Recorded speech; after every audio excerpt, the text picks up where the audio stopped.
الحمدللہ رب العالمین۔ بسم اللہ الرحمن الرحیم نحمدہ ونصلی علی رسولہ الکریم۔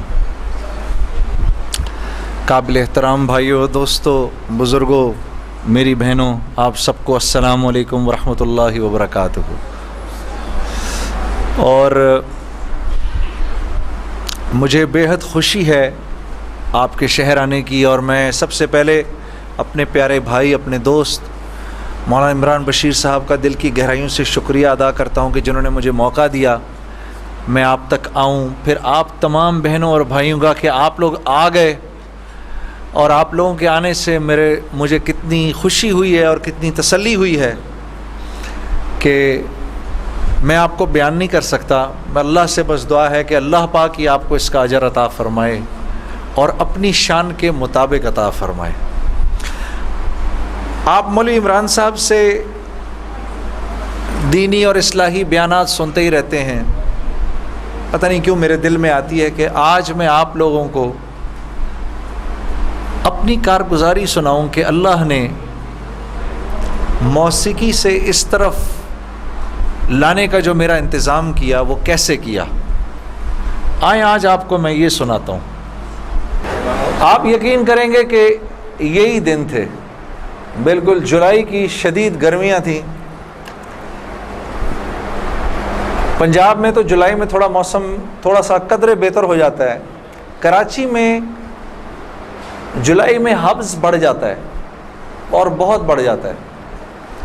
تو یہی جولائی کے دن تھے، میں گاڑی میں بیٹھا ہوا، شیشہ اس کا چڑھا ہوا تھا اور میں جا رہا تھا، تو میں نے اپنے بائیں طرف سے ایک جماعت کو گزرتے ہوئے دیکھا۔ مجھے کچھ اس طرح پتا تھا کہ یہ کچھ ایک جماعت ہے جو لوگوں کو مسجد کی طرف لے جاتی ہے اور وہ تنگ ونگ کرتی ہے، لوگوں کو گھروں سے نکال لیتی ہے، تو لوگ اس جماعت سے بھاگتے پھرتے ہیں۔ کچھ ایسا سنا تھا میں نے، کوئی ایک ایسی جماعت ہے۔ تو میرے دل میں یہ خیال آیا کہ دیکھو تم تو آرام سے گھر میں بیٹھے ہوئے ہو، گاڑی میں بیٹھے ہوئے ہو، اور یہ دیکھو یہ بیچارے لوگوں کو نماز کی طرف، اللہ کی طرف بلا رہے ہیں، اور ان کے کپڑے بالکل بھیگے ہوئے تھے پسینے سے، اور تم ان کے بارے میں غلط سوچ رہے ہو، ایسا نہ ہو کہ آگے جا کے تمہاری گاڑی وجے کہیں۔ تو اپنی گاڑی کو بچانے کے چکر میں نے وہاں سے یو ٹرن مارا، اور یو ٹرن مار کے میں واپس لایا، اور واپس لا کے میں نے گاڑی کو یہ جماعت کے کچھ جو ساتھی تھے ان کے آگے روک لیا۔ روک کے میں گاڑی سے اتر کے میں جو جماعت کا جو سب سے آگے جو تھے بزرگ تھے، میں ان کے پاس گیا اور میں نے جا کے ان سے ایسے ہاتھ ملا کر میں نے کہا جی آپ بڑا اچھا کام کریں، میرے لیے بھی دعا کریں، ایسے ہی کہہ دیا میں نے۔ تو انہوں نے میرا ہاتھ پکڑ لیا اور مجھے کہنے لگے میں آپ کے لیے ضرور دعا کروں گا۔ اب مجھے کیا پتا کہ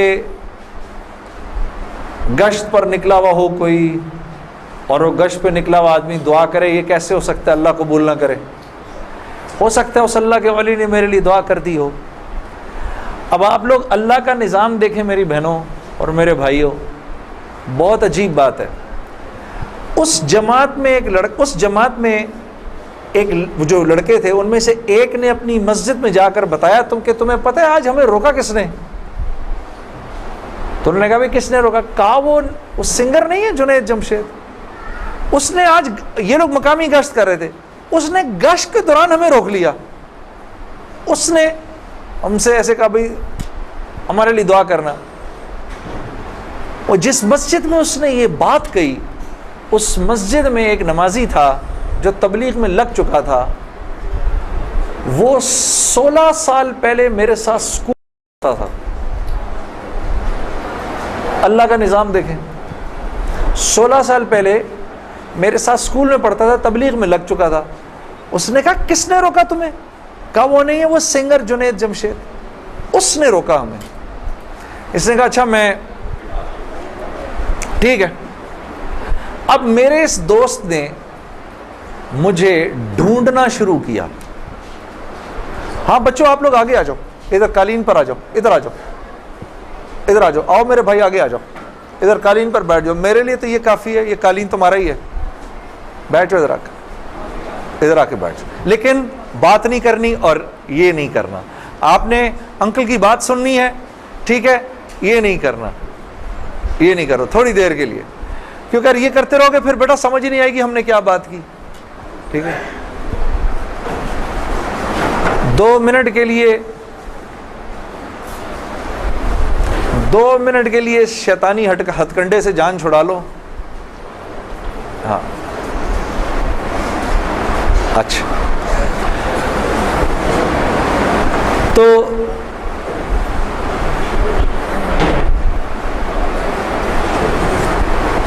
خیر میرے اس دوست نے مجھے ڈھونڈنا شروع کیا، اور اس واقعے کی کوئی تقریباً 1-1.5 مہینے بعد اس نے مجھے ڈھونڈ لیا. اور ایک دن جی میرے گھر فون آتا ہے، جنید. اب میں نے جب اس کا مجھے پہچانا، اس نے بولا جنید مجھے پہچانا. آپ یقین کریں گے میں 16 سال بعد اس کی آواز سن رہا تھا، میں پہچان گیا. میں نے کہا جنید بول رہے ہو؟ ہنسنے لگا. تو مجھے پہچان گیا؟ میں نے کہا میں بھی کو پہچان گیا. تو اتنا تو شرارتی لڑکا تھا تو کلاس کے اندر. اور میں نے کہا کیونکہ ہم دونوں کے نام ایک تھے تو تیرے چکر میں بھی بدنام رہتا تھا. ہنسنے لگا، یار کمال ہے تو نے مجھے پہچان لیا. میں نے کہا ہاں میں نے پہچان لیا، میں نے تیرے سے ملنا ہے. میں نے کہا کیوں؟ کہتا ہے بس ایسے ہی، وجہ کوئی نہیں ہے. میں نے کہا یار اچھا ہماری زندگی ایسی تھی، شوبز کی زندگی تھی ہماری، کہ ہمارا دل ملنے کو نہیں کرتا تھا کسی سے. یعنی ہم نے مینیجر رکھے ہوتے تھے جو ہمیں صرف لوگوں سے دور رکھتے تھے. ان کا کام تھا لوگوں سے بات کرنا، لوگوں سے ڈیل کرنا. ہم تک کوئی نہ پہنچے بس. یہاں تک کہ آپ حیران ہوں گے اگر میں آپ کو بتاؤں، یہ بڑی ایک افسوسناک بات ہے کہ ہمارے اپنے گھر والوں کا ہماری زندگی میں رول کم ہوتا تھا، ان مینیجرز کا رول زیادہ ہوتا تھا. آپ نے گھر کب جانا ہے، بچوں سے کب ملنا ہے، یہ تک ان مینیجروں کے ہاتھ میں ہوتا تھا. تو اب کوئی مجھے فون کرے کہ میں نے تم سے ملنا ہے، یہ تھوڑی کہ میں فوراً مل لوں گا اس سے. اب پتہ نہیں اللہ جانے اس نے کیوں ملنا ہے، میرا وقت ضائع کرے گا کیا ہے. تو میں نے جنید غنی سے کہا کہ یار بغیر وجہ کے کیوں ملنا ہے تم نے، بس ایسے ہی. میں نے کہا انشاءاللہ دیکھو پھر چلو اللہ نے کبھی موقع دیا تو ملیں گے. کڑک میں نے فون بند کر دیا. ہمیں تو عادت تھی فون بند کرنے کی. اگلے دن پھر فون آ گیا اس کا. میں نے بولا کیا کام ہے؟ کام کوئی نہیں، ملنا ہے. کیوں؟ یار کوئی وجہ نہیں، مل لیتے ہیں. میں نے کہا یار وقت نہیں ہے، فون پہ بات کر لو. نہیں فون پہ کام کوئی نہیں ہے. کڑک فون پر. ایک دفعہ ہوا، 2 دفعہ. اب اس کا میں ہیلو سنتا تھا، فون بند کر دیتا تھا. یہ سلسلہ 1-2 مہینے تک چلتا رہا،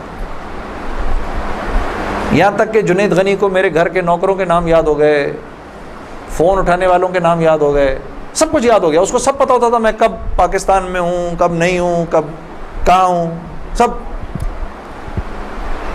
ایک دن اس کا فون آیا، تو جب میں نے فون رکھنے لگا مجھ سے کہتا دیکھ میں تجھے اللہ کا واسطہ دیتا ہوں میری 1 منٹ کی بات سن لے. میں نے بولا بولو. میں ابھی عمرہ کر کے آیا ہوں، تو میں مدینے اور مکے کی کھجوریں اور زمزم اور یہ کچھ چیزیں لے کر آیا ہوں، یہ لے لے میرے سے، پھر اس کے بعد میں چلا جاؤں گا. کتنی دیر کے لیے آؤ گے تم؟ 5 منٹ کے لیے. میں نے کہا ہاں 5 منٹ. جنید غنی یاد رکھنا 5 منٹ. 5 منٹ. دوپہر کو مجھے یاد ہے 3:30 بجے ابھی تک پلاننگ ہوئی. جنید غنی صاحب آئے. اب میں نے جب جنید غنی کو دیکھا تو میرا تو دماغ ہی چکرا گیا. کیا دیکھتا ہوں، سفید لباس جیسے مولوی صاحب نے پہنا ہوا ہے، سر پہ پگڑی، اتنی بڑی داڑھی، اوپر واسکٹ پہنی ہوئی اس نے، پائنچے اس کے اوپر. میں نے کہا جنید غنی یہ تجھے کیا ہو گیا؟ کہتا ہے مجھے کیا ہو گیا؟ میں کیا کہوں تجھے کیا ہو گیا؟ میں نے کہا یہ تیرا حال تیرے جیسا ہے شیطان، یہ اتنا بڑا بزرگ بنا ہوا. آؤ بیٹھو میرے پاس. آیا میرے پاس بیٹھا. اس نے مجھے کھجوریں دیں، زمزم دی، جانماز دی. اور پورے 5 منٹ میں کہتا ہے میرے 5 منٹ پورے ہوئے، اب میں چلتا ہوں۔ میں نے کہا نہیں، اب بیٹھ جاؤ، بیٹھ جاؤ، مجھے بتاؤ یہ سب کیا ہے۔ پھر مجھے کہنے لگا چل چھوڑ اس کو یار، اسکول کی بات کرتے ہیں۔ میں نے کہا اسکول چھوڑو، مجھے بتاؤ یہ کیا ہے، یہ کنہوں نے تمہارا حال کیا؟ یہ مجھ سے کہنے لگا مل لو ان سے۔ میں نے کہا ہاں میں نے ان سے ملنا ہے، میں نے ان سے ملنا ہے۔ آپ سوچو کوئی آدمی تبلیغ والوں کے چنگل میں پھنس جائے، ہاں؟ تو مجھ سے کہتا ہے کل سے ہمارا اجتماع شروع ہو رہا ہے، میرے ساتھ اجتماع پر چلو۔ میں نے کہا میں چلوں گا، تو میں کل تمہیں پک کرنے آؤں گا، صبح کے وقت پک کرنے آؤں گا۔ آپ یقین کرو 5 منٹ کے لیے آیا تھا، 3.5 گھنٹے میں نے بٹھا کے رکھا اس کو اپنے پاس۔ میں اس سے باتیں سنتا رہا، جنید غنی کیا، پھر کیا ہوا، پھر کیا ہوا، پھر کیا ہوا، کیا ہوا، کیا ہوا۔ آخر میں نے کہا میں تمہارے ساتھ اجتماع پر چلوں گا۔ خیر جی میں تیار ہو گیا، میں نے اپنی نئی صاف ستھری جینز نکالی، اپنی میں نے ٹی شرٹ نکالی، لمبے لمبے میرے بال تھے، ہاں میں تیار ہو گیا جس طرح میرا خیال تھا بہترین طریقے کا تیار ہونے کا، میں ہو گیا تیار۔ اب جب میں وہاں پہنچا، اترا، میں نے جا کے اجتماع دیکھا تو میں نے دیکھا کہ ہر آدمی شلوار قمیض میں، ہر آدمی کے سر پہ ٹوپی۔ تو میں نے جنید غنی سے کہا جنید غنی سن، یہ مجھے کوئی مار وار تو نہیں دے گا ادھر ہے، کوئی میرا کوئی قتل وتل تو نہیں ہو جائے گا میرا؟ کہتا نہیں ہم لوگ مارنے والی پارٹی نہیں، ہم لوگ کھلانے والی پارٹی ہیں۔ میں نے کہا اچھا لے جاؤ مجھے اندر۔ پھر اب میں اندر جانا شروع ہوا اجتماع گاہ میں، تو میں نے دیکھا کہ لوگ ایک دم اکٹھے ہونا شروع ہو گئے۔ پیچھے سے مجھے آوازیں آئیں، ارے یار یہ تو جنید جمشید ہے یار، کو 2-4 آوازیں آئیں، ابے یہ ادھر کیا کر رہا ہے؟ تو مجھے یہ بات بری بھی لگی ہلکی سی، کیا مطلب بھائی کہ تم بہت بڑے مسلمان ہو، میں نہیں آ سکتا کیا؟ خیر میں اندر گیا، اندر جا کر بیٹھا تو میں نے دیکھا ایک مجمع سب پہنچ گیا ملنے کے لیے، دیکھنے کے لیے جو بھی۔ جنید غنی نے مجھے بٹھایا، تم ادھر ہی بیٹھو یہیں پر، اور میں ابھی ایک صاحب کو لے کر آتا ہوں۔ خیر یہ مجھے بٹھا کر چلا گیا۔ اتنی دیر میں ایک نوجوان لڑکا، یہ جیسے بھائی لوگ بیٹھے ہیں اپنے، 18-19 سال کا، یہاں سے بیچ میں سے راستہ توڑ کے میرے پاس آ گیا۔ مجھے آ کر کہتا ہے جنید بھائی نماز پڑھتے ہیں آپ؟ تو میں اس کو ایسے دیکھنا شروع ہو گیا۔ اب میں نے کہا کیا جواب دوں میں اس کو، ہاں بولوں کہ نہیں بولوں، سچ بولوں کہ جھوٹ بولوں؟ میں دیکھتا رہا اس کو، دیکھتا رہا، لیکن اندر ہی اندر نا مجھے غصہ آنا شروع ہو گیا کہ اب یہاں یہ ہوگا، اگلا پوچھے گا آپ قرآن پڑھتے ہیں کہ نہیں پڑھتے ہیں، پھر اگلا پوچھے گا آپ روزے رکھتے ہیں نہیں رکھتے ہیں، آپ نے حج کر لیا، مطلب یہاں اب میری کیا اب یہاں پر کیریکٹر اسیسنیشن ہوگی؟ کیا میں ابھی یہاں پر کیریکٹر اسیسنیشن کروانے آیا ہوں، اپنی کردار کشی کروانے آیا ہوں میں یہاں پر؟ تو میں نے وہ لڑکا جو ساتھ بیٹھا تھا، میں نے کہا یار اس کو بولو جنید غنی کو یہ مجھے غلط جگہ لے آیا، وہ میں یہاں سے جا رہا ہوں ابھی۔ وہ بھاگا گیا اس کے پیچھے، اس کو لے کر آیا۔ جنید غنی نے کہا کیا ہو گیا یار جنید، کیا ہو گیا؟ میں نے کہا یار کچھ نہیں۔ تو وہ کہتا ہے یہ ابھی ایک لڑکے نے آ کے پوچھا تھا ان سے آپ نماز پڑھتے ہیں نہیں پڑھتے ہیں؟ تو جنید غنی نے کہا تو نے اس لڑکے کو آنے کیوں دیا؟ اتنا غصے ہوا وہ اس پہ، میں نے جنید غنی کو ٹھنڈا کیا، میں خود بھی تھوڑا ٹھنڈا ہوا۔ میں نے کہا یار کیوں ناراض ہوتا ہے؟ وہ لڑکا بات تو صحیح کر رہا تھا نا کہ نماز پڑھنی تو چاہیے مجھے۔ تو اس نے جو جملہ بولا نا مجھے، وہ مجھے آج تک یاد ہے۔ جنید غنی نے جو جملہ بولا، اس نے کہا جنید ہم کیوں نہیں پوچھتے کہ تم نے کیوں نہیں کیا، ہم تو ترغیب دیتے ہیں، اس کے بعد اللہ سے دعا کرتے ہیں کہ اللہ وہ نیکی کرنے کی توفیق دے۔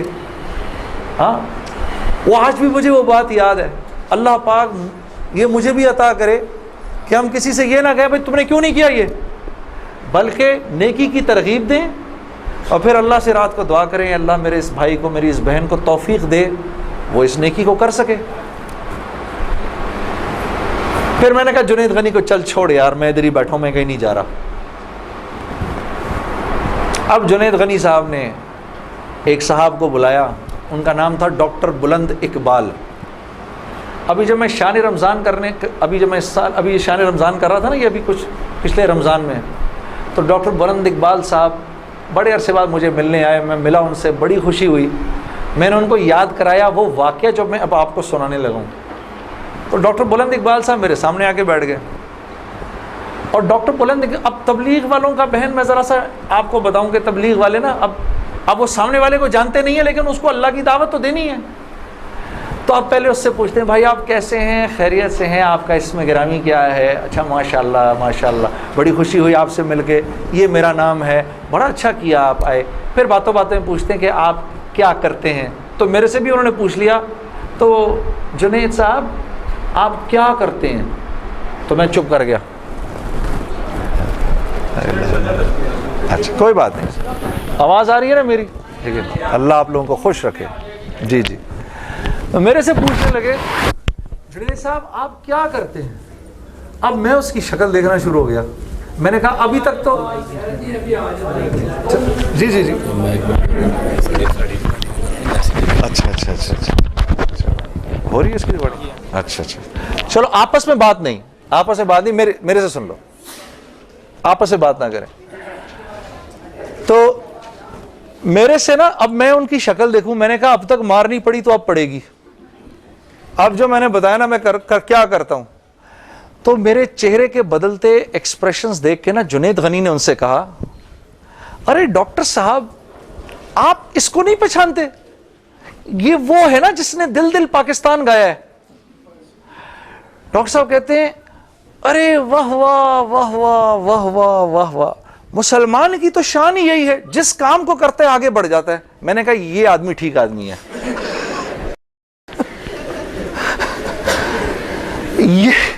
یہ بالکل ٹھیک آدمی ہے، اس سے کرو دوستی۔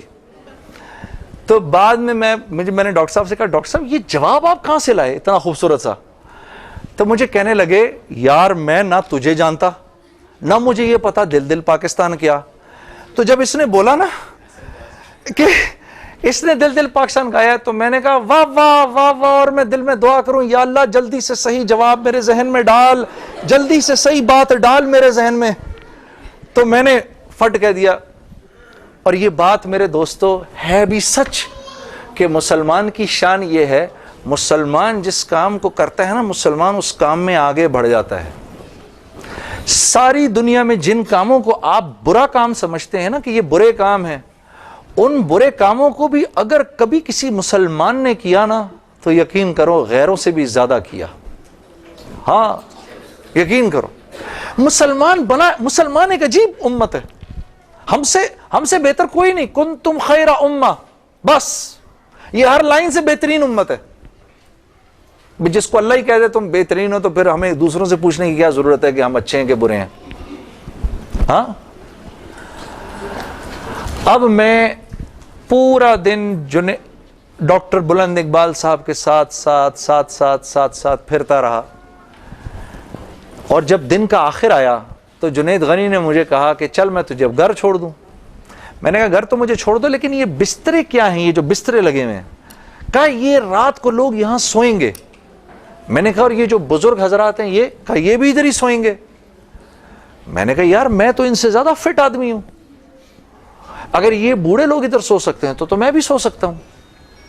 تو اس نے کہا یار نور اللہ نور، تیرے لیے بھی بسترا لگا دیتے ہیں۔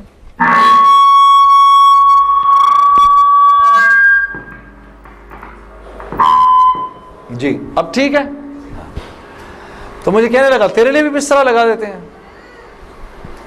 میں بھی سو گیا ادھر ہی اس رات کو۔ وہ شاید زندگی کی پہلی دفعہ زندگی میں رات کو تہجد کی نماز پڑھی، اٹھا دیا اس نے بیچ میں۔ تو ایک دن گزرا، دوسرا دن گزرا، تیسرے دن مولوی طارق جمیل صاحب کا بیان تھا۔ اب مجھے تو نہیں پتا یہ کون ہے، ہاں جب مولوی صاحب نے بیان کیا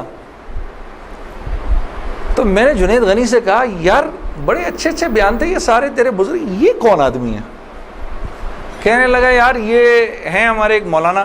میں نے کہا یار میں نے ان سے ملنا ہے۔ کہتے یار ان سے نہیں مل سکتا کوئی۔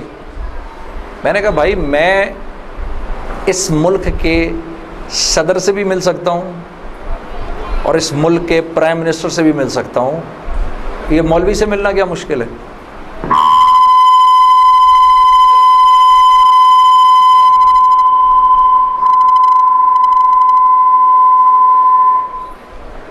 اب ٹھیک ہے،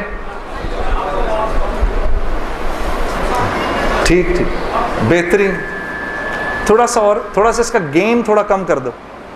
ٹھیک ہے. ان میں سے زیادہ تر لوگوں کو نہیں پتا کہ اس مائک سے میرا تعلق جو ہے وہ ان ساروں کی عمروں سے بھی پرانا ہے. اچھا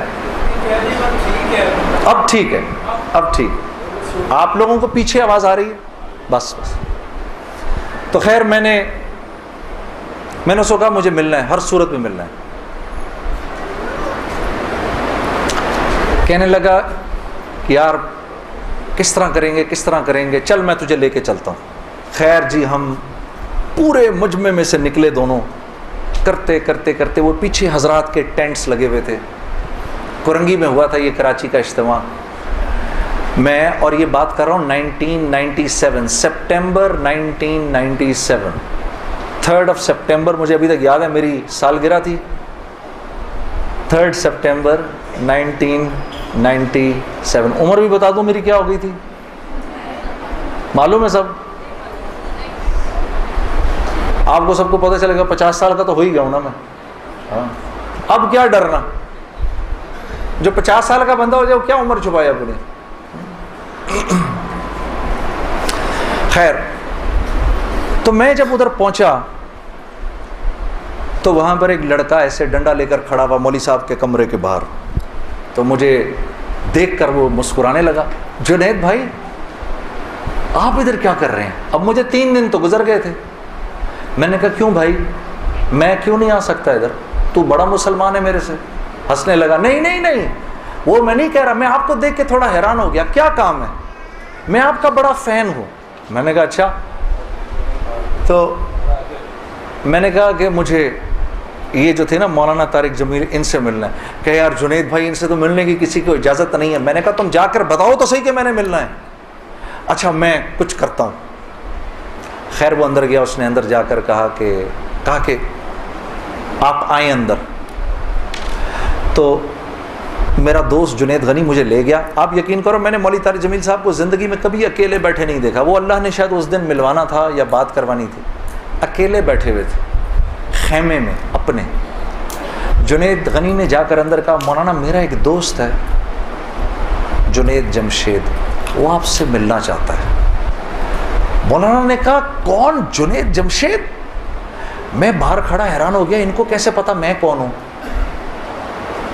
اندر بھیجو اس کو، اندر بھیجو. مجھے بلایا اندر اور جنید غنی کو کہا تم باہر جاؤ، تم باہر انتظار کرو. وہ باہر چلا گیا. یہ نوجوان جیسے بیٹھا ہے ایسے جا کے میں مولوی صاحب کے سامنے بیٹھ گیا اور مجھے ایسے تیز نظروں سے انہوں نے دیکھنا شروع کر دیا. میں نے کہا آپ مجھے ایسے کیوں دیکھ رہے ہیں؟ کہتے ہیں میں تجھے نہیں دیکھ رہا، میں تو اللہ کی شان دیکھ رہا ہوں. میں نے کہا جی کیا مطلب؟ کہا تیرے بڑے بڑے بورڈ لگے ہیں فیصل آباد کے اندر، بڑے بڑے بورڈ لگے ہیں. میں اکثر ان بورڈز کو دیکھ کر کہتا تھا، مجھے بعد میں مولانا نے بتایا، میں ان کو بورڈز کو دیکھ کر کہتا تھا ہر ایک کو ہدایت مل سکتی ہے، اس کو نہیں مل سکتی. ہاں آج میں جب ادھر ایئرپورٹ آ رہا تھا تو ایئرپورٹ پہ تیرا بڑا سا بورڈ لگا ہوا تھا. ایسے ہی میرے دل میں آئی یا اللہ کیا یہ نہیں ہو سکتا کہ اس سے میری ملاقات ہو جائے، اور تو میرے سامنے بیٹھا ہے، میں اللہ کی شان دیکھ رہا ہوں. تو میں نے کہا اچھا.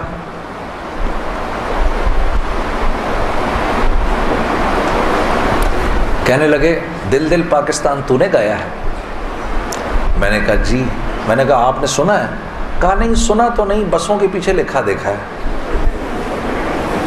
میں نے کہا چلو یہ کسی یوں پہنچا نہ پہنچا، آئے تو صحیح برسر الزام ہی آئے.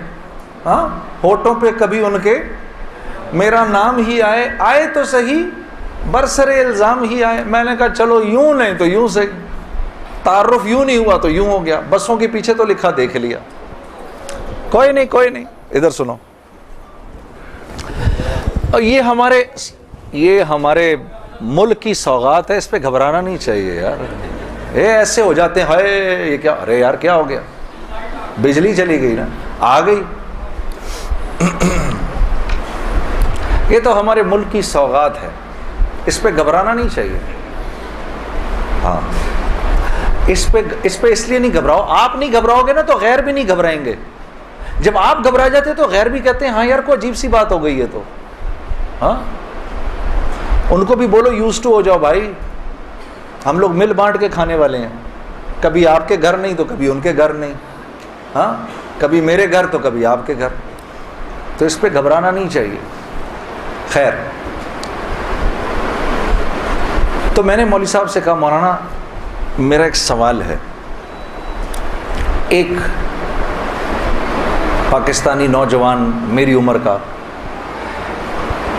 جس نام شہرت کا تصور بھی نہیں کر سکتا, وہ سب کا سب میرے پاس موجود ہے,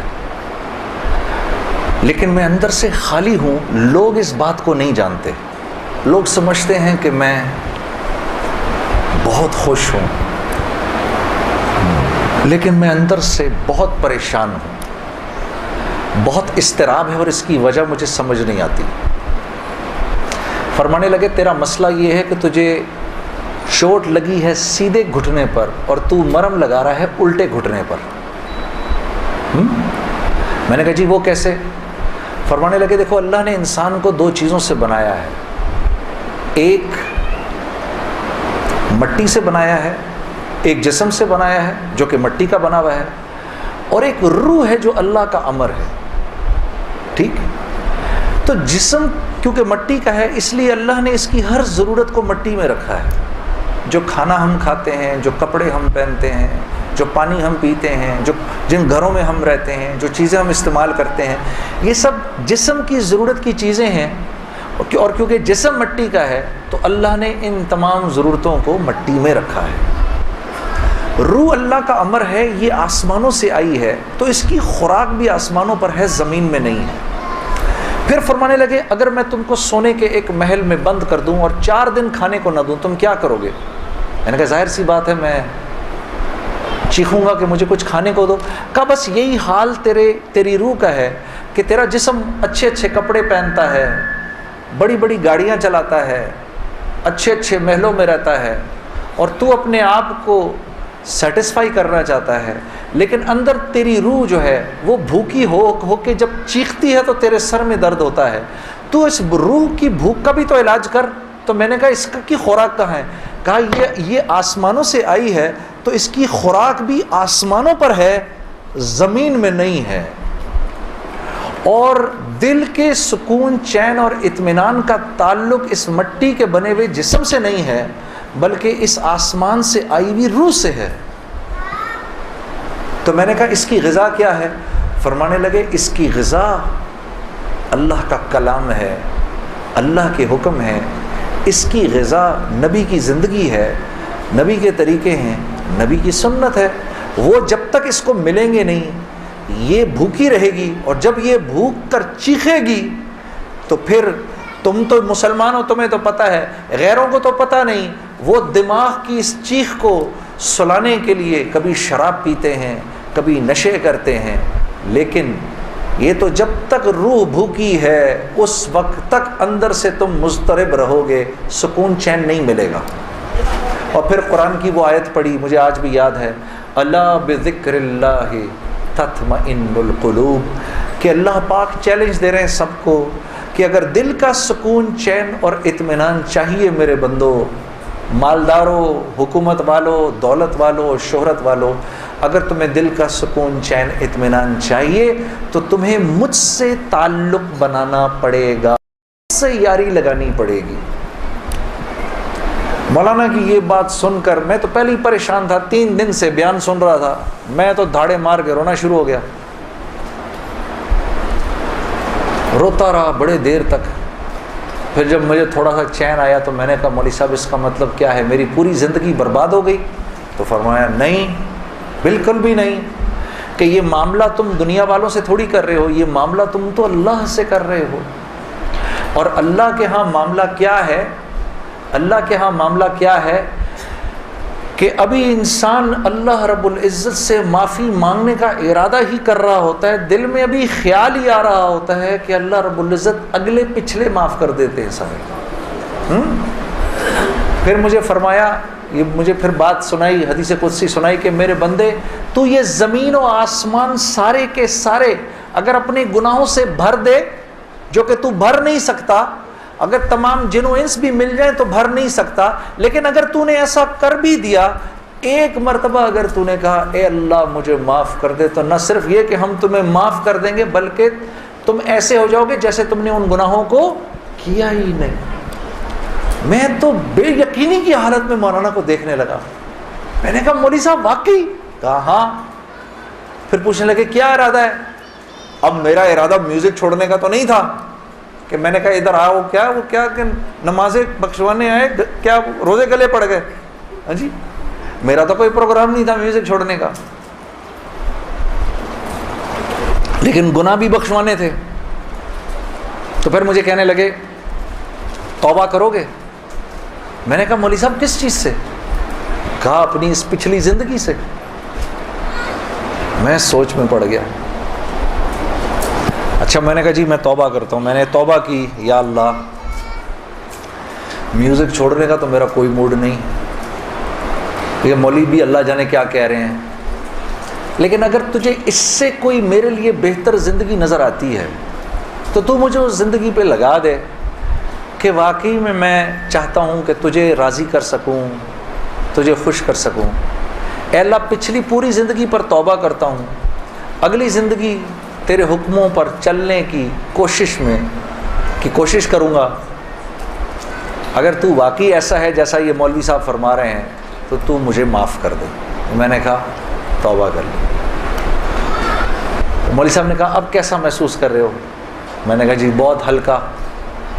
پھر میں نے کہا لیکن مولوی صاحب بات تو یہ ہے کہ اگر میرے پچھلے سارے معاف ہو گئے اور اس پر اللہ نے اگر جنت دی تو میری تو بہت ہی بڑی جنت ہوگی، آپ سے بھی بڑی.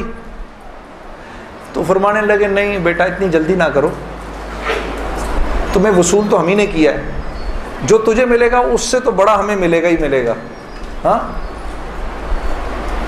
لیکن میں نے کہا مولوی صاحب، اور بہنیں اس بات کی تصدیق کریں گی، موسیقی تو روح کی غذا ہے کہ نہیں؟ ہاں، یہ سیالکوٹ کی خواتین یقین کرو پورے ملک کی پہلی بہنیں ہیں جو کہہ رہی ہیں نہیں، ورنہ اگر کسی نے نہیں بولا تو چپ ضرور رہی ہیں. سارے مردوں نے بولا ہے موسیقی روح کی غذا نہیں ہے. موسیقی روح کی غذا ہے جی. یہ دیکھو اب آواز آئی ہے، اب ایسا لگ رہا ہے کوئی بیٹھ کے سن رہا ہے جی. موسیقی روح کی غذا ہے جی. شاباش، اللہ آپ لوگوں کو اس پر چلا دے. اللہ رب العزت آپ کے موبائلوں میں جتنے بھی گانے ہیں سب اڑا دے اسی وقت، گھروں میں جتنی کیسٹیں ہیں سب ٹوٹ جائیں، اللہ کرے ساری سیڈیاں ٹوٹ جائیں. اللہ پاک ایسے کرے گانے کی آواز ہی نہ سننے کو ملے آج کے بعد آپ میں سے کسی کو. یہ سوچ لو، آمین قبول ہو جائے گا. اب سوچ کے بولنا آمین. تو مولوی صاحب نے مجھے کہا کہ نہیں، موسیقی روح کی غذا نہیں ہے، موسیقی نفس کی غذا ہے. موسیقی کس کی غذا ہے؟ نفس کی. یہ واقعی نفس کی غذا ہے، اور یہ ایسا زہر ہے، ایسا زہر ہے، یہ جب اندر جاتا ہے تو پتہ ہی نہیں چلتا کہ نقصان کتنا کر گیا ہے. ٹرائی نہ کرنا، لیکن آپ کہیں جا کر اللہ کی بات سنیں، اس کے بعد جا کر 5 منٹ کا گانا سنیں، ساری صفائی ہو جائے گی، سب اندر ساری صفائی ہو جائے گی. میں یہ نہیں کہ بعد میں مجھ سے لوگ پوچھتے ہیں حلال ہے حرام ہے، اس کے لیے تو یہ مولوی بیٹھے ہوئے ہیں نا، ان سے پوچھو. میں آپ کو وہ بتا رہا ہوں جو ہوتا ہے، میں آپ کو وہ بتا رہا ہوں جو ہوتا ہے کہ یہ انسان کو بے باک کر دیتی ہے. مجھ سے کسی نے پوچھا میں اپنے ملک کے لیے گانا، میں کبھی اپنے ملک کے لیے گانا وہ ایک اور چیز ہے. میں ان گانوں کی بات کر رہا ہوں جن کو عام طور پہ لوگ سن رہے ہوتے ہیں بازاروں میں. ہاں. اور پھر کہتے ہیں اس کے سننے میں کیا ہے. ارے یار میں کیا بتاؤں آپ کو کیا ہے. خدا کی قسم اگر وہ زندگی اس زندگی سے بہتر ہوتی مجھے کیا تکلیف تھی. مجھے ایک ساتھی کہنے لگا اب تو آپ کے لیے اس زندگی کی طرف جانا بڑا مشکل ہے. میں نے کہا کوئی مشکل نہیں, گلا تو وہیں کا وہیں ہے, گا سکتے ہیں, لیکن اب اس زندگی کی طرف جانے سے بہتر لگتا ہے کہ میں آگ میں چھلانگ مار دوں, کہ وہ اس قدر خطرناک زندگی, وہ اتنی ایک, یقین کرو پوری, صرف گانا نہیں ہوتا, وہ ایک پوری زندگی ہے. وہ ایک پوری زندگی کا نام, جیسے یہ ایک پوری زندگی کا نام ہے نا, صرف دعوت کے 2 بول نہیں ہیں. ہاں میرے دوست مجھ سے لڑتے تھے, یار تو ادھر گانا گا ادھر جا کے اذان دے دے. ارے میں نے کہا نہیں ہوتا ایسے نہیں ہوتا بھائی. گانا گانے والے کو تو اذان کی آواز سے نعوذ باللہ نعوذ باللہ نعوذ باللہ کراہیت آتی ہے, کراہیت آتی ہے. مجھے یاد ہے ہم کانسرٹ کر رہے ہوتے تھے اور مغرب کی اذان اگر ہوتی تھی, یقین کرو وہ, کیونکہ وہ تو دعوت کے بول ہیں نا, ادھر تو ایک غلط کام ہو رہا ہے نا, وہ تو دعوت کے بول ہیں. وہ دعوت کے بول جب ہمیں سنائی دیتے تھے تو وہ ہمارے سینے کو پھاڑ کے نکل جاتے تھے. ایسے تھوڑی ہوتا ہے, یہ کوئی کھیل مذاق ہے کیا, یا یہ کوئی ٹی وی کا پروگرام ہے کہ جس میں ایکٹنگ ہو رہی ہے کہ نہیں بھئی ادھر جا کر اذان دے دی, ادھر جا کے گانا گا دی, ادھر جا کے اذان دے دی. ایسے نہیں ہوتا. اور پھر اللہ کے نیکی کے کام کرنے کی تو اللہ کی طرف سے توفیق ملتی ہے میرے دوستوں. ہاں عمل صالح کرنے کی تو توفیق ملتی ہے. یہ ایسی تھوڑی کو میرا مطلب ہے خالہ جی کا کھیل ہے کہ 95% نماز نہیں پڑھ رہا اور 5% نماز پڑھ رہا ہے. کیوں ہے ایسا؟ سب کیوں نہیں پڑھ رہے؟ من جانب اللہ توفیق ملتی ہے. خیر جی میں کھڑا ہوا, میں نے کہا اچھا مولانا آپ سے وعدہ تو کر لیا. میرے دوستو میں باہر نکلا سوچتا ہوا, میرے اندر آپ یقین کرو ایک تلاطم برپا ہو گیا. ہاں ایسی میرے اندر ایک خیر و شر کی نا جنگ شروع ہو گئی, ایسے کر کے ایسی جنگ راتوں کو اٹھ جاتا تھا میں, اور پوری رات بیٹھا رہتا تھا ایسے, جانماز کھول کے میں بیٹھ جاتا تھا, سوچتا رہتا تھا میں کیا کرنے لگا ہوں.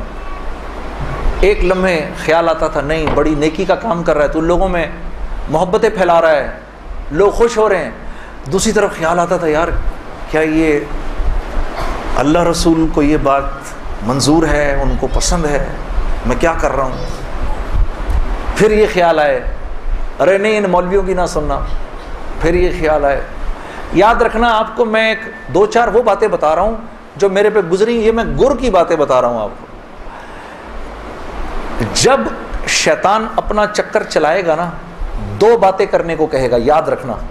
پہلی بات یار یہ تبلیغ والوں سے اب ملنا مت, مولانا سے بات نہ کرنا, ملنا مت. دوسری مسجد میں نہ جانا. 2 کام نہ کرنا کبھی, ایک تبلیغ والوں سے ملنا مت, ایک مسجد میں نہ جانا. اور بہنوں یہی تمہارے ساتھ ہوگا. وہ جو ہے نا وہ اپنا تبلیغی ساتھی, اس کی بیوی, اب اس کو فون نہ کرنا آئندہ, ٹھیک ہے, اس کے گھر نہ جانا, اب تعلیم میں نہ جانا, کیونکہ اس کو پتا ہے یہ وہاں گئی اور عورت کا دل تو مرد سے 10 گنا زیادہ جلدی اللہ کی بات کو لے لیتا ہے. ہاں فوراً. میں واپس آ کے بیوی کو کارگزاری سناتا تھا تو میں اس کی حالت بدلی بھی دیکھتا تھا, حالانکہ وہ نہ مسجد آئی نہ اس نے وہ اعمال ہوتے دیکھے. اس لیے میں آپ کو بتا رہا ہوں بھائی, جب آپ نکلا کرو گھر واپس آ کر بیوی کو سب بتایا کرو ہم نے کیا کیا. وہ جذبات بنتے ہیں گھر والی کے, اور جب گھر والی کے جذبات بنتے ہیں تو پھر بچوں کی صحیح تربیت شروع ہوتی ہے. دین ان کی زندگی میں آیا تو گھر کے اندر آ گیا, جب تک آپ کی زندگی میں ہے گھر سے باہر ہے. گھر والی کی زندگی میں آ گیا, گھر کے اندر آ گیا. تو میں آہستہ جو بھی 3 دن میں سنتا تھا آ کر گھر والی کو, عائشہ کو بتاتا تھا, عائشہ آج یہ سنا, آج یہ سنا, آج یہ سنا. کرتے کرتے آہستہ پھر میں نے اپنی ماں کو بتانا شروع کیا, مرحومہ کو. اللہ کی شان میں آج بھی اللہ کا شکر کرتا ہوں، مجھے موقع محل نہیں تو میں آپ کو کبھی بتاؤں جب میری ماں کا انتقال ہوا تو کیسے ہوا. میرے دل کی دعا ہے اللہ ہر عورت کو دنیا سے ایسے لے کے جائے جیسے ہماری والدہ گئیں. تو وہ میں اپنی ماں کو بتاتا تھا، میری ماں بھی ایک دم اس نے بھی جلدی جلدی لینا شروع کر دیا. کرتے کرتے میری ماں ہم سب گھر کی خواتین میں سب سے پہلے میری والدہ پردے میں آ گئیں فوراً. اور مولوی صاحب کہہ رہے ہیں ان کے انتقال کا بتائیں، میں ضرور بتاؤں گا آپ کو، مختصراً بتاتا ہوں. میری ساؤتھ افریقہ کی تشکیل تھی، پیچھے والدہ کی طبیعت بہت خراب ہو گئی. مجھے بھائی نے بولا جنید بھائی آ جائیں واپس کیونکہ امی جا رہی ہیں، امی نے اب نہیں رکنا. تو میں نے ساتھیوں سے کہا، انہوں نے کہا یار چلے جاؤ کیا فرق پڑتا ہے، یہ پھر یاد کرو گے ساری زندگی. اب میں سوچتا رہا، اب میں نے امی کو فون کیا، میں نے کہا اماں آ جاؤں، کہا نہیں ہرگز نہیں آنا. تو میں نے کہا کیوں؟ تو کہنے لگی اگر میرا انتقال ہوا تو میں کتنی خوش قسمت ہوں کہ میں اللہ کو بتاؤں گی کہ جب میرا انتقال ہوا تو میرا بیٹا تیرے راستے میں تھا. تو تم مت آؤ، مجھے کچھ نہیں ہوگا، اور اگر ہو گیا تو اس کو اللہ کی مرضی سمجھنا، بس میرے لیے تم دعا کرنا. اللہ کی شان امی کا انتقال نہیں ہوا. اس میرے 40 دنوں بعد میں واپس آیا تو بہت خوش ہوئی، گلے لگایا، کہا دیکھو میں نے کہا تھا اللہ نے مجھے زندہ رکھا جب تک کہ تم نہیں آتے واپس. پھر میری حضرات نے 10 دن کی اور تشکیل کر دی کینیڈا کی. تو میں نے کہا اماں پھر 10 دن کے لیے بھیج رہے ہیں، جاؤں نہیں جاؤں؟ نہیں چلے جاؤ، میں تو بالکل ٹھیک ہوں. میں نے کہا جی ٹھیک ہے. میں جس دن گیا ہوں اس دن ہم ٹورانٹو میں مرکز میں بیٹھے ہوئے تھے، تو وہ پوری ٹورانٹو کی شورا سامنے بیٹھی ہوئی تھی. میرا بیان تھا. بیان کے دوران ایسے موبائل پڑا ہوتا ہے، میں نے رکھا ہوا تھا کہ بہن کو بولا ہوا تھا کہ اگر اماں کو کچھ ہو مجھے فوراً بتا دینا. میرا موبائل بند ہو گیا، میں سمجھا خراب ہو گیا، اب وہ چلے ہی نہ کسی طرح سے. خیر میں نے اس کو چھوڑے رکھا، میں بات کرتا رہا. اس کو نہ چھیڑیں، چھوڑ دیں اس کو. تو میں نے اس وقت جب میں عشاء کی نماز پہ کھڑا